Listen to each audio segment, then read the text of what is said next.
everyone! Today I'm going to be doing a video that I mentioned in my previous video. I went to a bookstore and I bought a lot of literary fiction.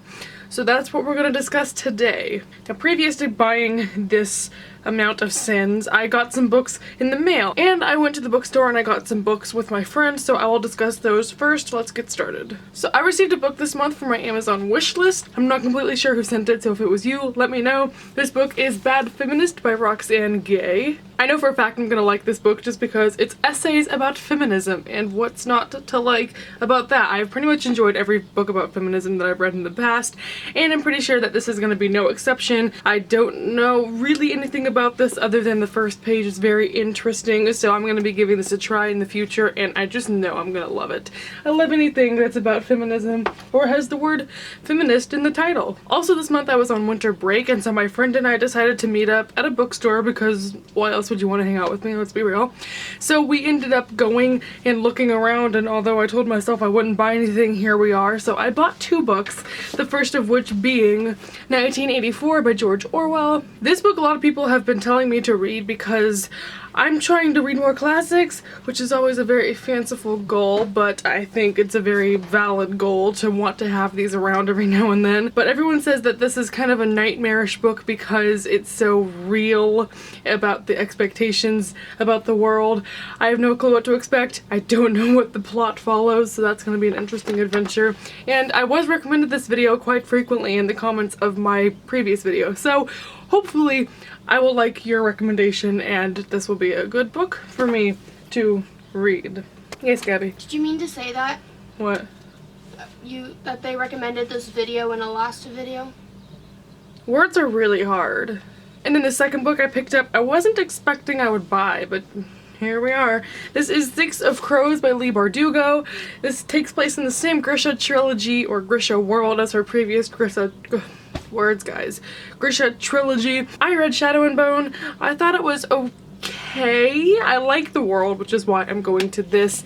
But let's be real, I have no clue what it's about other than there are 6 characters that are all working together to solve something. And this is a really big stretch for me because I'm not a fan of books that have a lot of characters, a lot of perspectives. But something about this book just gave me a Raven Boys vibe, and I trusted my gut, and I'm gonna just go into it with an open mind and hopefully I will enjoy it. But it is just such a gorgeous book. A good theme you'll be seeing throughout this video is that I don't know what any of these books are about. I just kind of thought I would go for it, so this is hopefully gonna be worth it. I bought this for full price and that was $19, so Barnes & Noble, don't let me down. This last stack of books are all from Half Price Books, and I bought most of them because of 2 people's recommendations. First, Max from Well Done Books, and second, Ashley from Climb the Stacks. They've both done videos that talk about really good books, both literary fiction, and then Ashley did a video about Oprah Book Club books that she read and liked. So based off of those recommendations and another video which I'll mention in a second, I just bought these blindly just because I hear they were good and I want to get more into literary fiction. This first book is A Visit from the Goon Squad by Jennifer Egan. This book won the Pulitzer Prize, which hopefully means it's good, because if not, I have nothing else to base my excitement and willingness to read this off of. I have no idea what this book's about, but let's just read a couple words off the back. Punk rock record executive, passionate troubled young woman.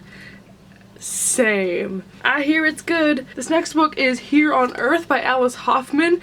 This is a book that was described as a modern day or a twist off? What? A modern spin on Wuthering Heights. So I've read Wuthering Heights. I want to read more literary fiction, and so I got it. And I'm just all about those family dynamics and Heathcliff. So I'm just gonna try it out. Hopefully it's good. Alice Hoffman is like a really raved about author. Whenever I was at the bookstore, she had like an entire shelf of her books, so hopefully that means she's good. If not, oh well. This next book is one that has been just blowing up my comment sections. Everyone says it's amazing, and I just had to get it when I saw it in the store. That is White Oleander by Janet Fitch. I have no idea what this is about. Is that a surprise for any of us? But everyone says the most positive things about this. They say I love it, they say it's great, so I got it.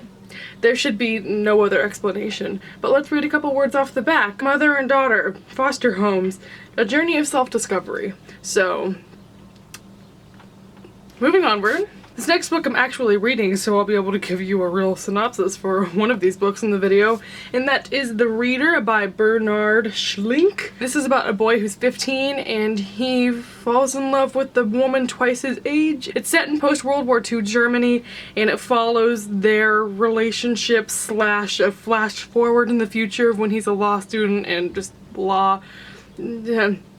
You know, I was really hopeful that I'd be able to give you a good synopsis for one of these books, and this has just gone downhill. I'm into it. So far, the writing is gorgeous. I just really want to read this because I read the preview on Amazon and was hooked, and it's really good so far. I have really high expectations. I love those taboo topics where it's talking about tragic love and murder. I will probably be finishing this in January, and keep an eye out for my thoughts on it. The next book I have is The Alchemist by Paulo Coelho. This book I've had my eye on for a while, actually. It's about a boy, a shepherd, who has to go from somewhere to somewhere. Spain to Egypt. I just think it's gonna be a journey, and it's a classic. I think it's gonna be good. It's really short, the writing is beautiful so far, and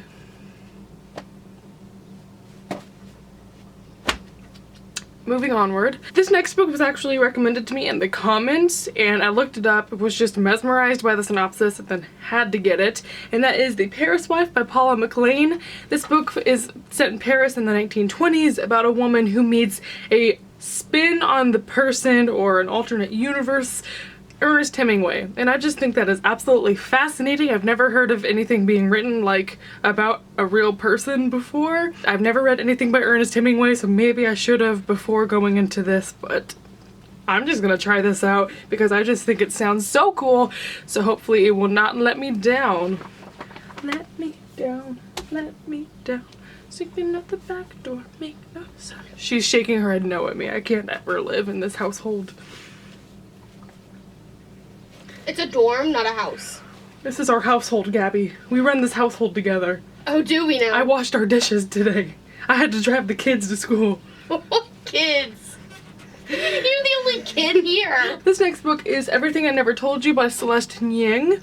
This follows a family who is Chinese American, and the youngest daughter goes missing because she is found dead in a lake. That sounds like buckets of fun, but I just like, again, those family dynamic books that just have a lot of character development and backstory, and this is short. I'm really interested in what it's all about, so I'll be diving into this hopefully soon. Maybe not. I could unhaul it in a couple years if I lose interest, but that's gonna be a while, so we never know. I was watching a video from a girl who I cannot remember, and I should have looked this up before the video, but she did a video about, she found this list from BuzzFeed about 65 books to read in your 20s, and from her video I went to that list from BuzzFeed and scrolled through all the books. It has an explanation underneath of all the books that you should read and why.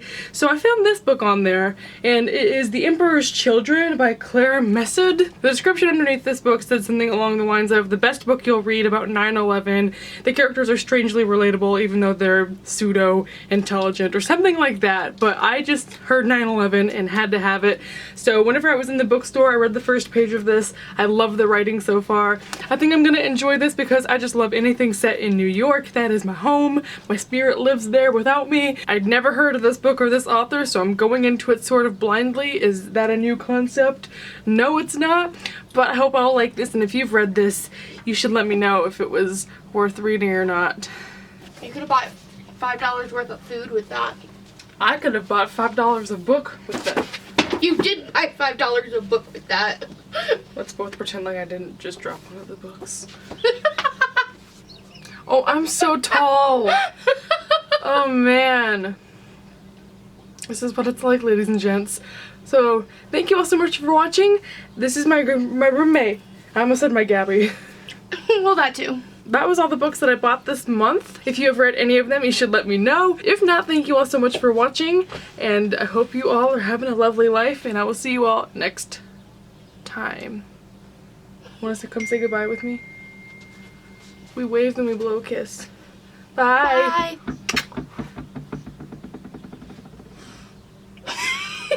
Anyway.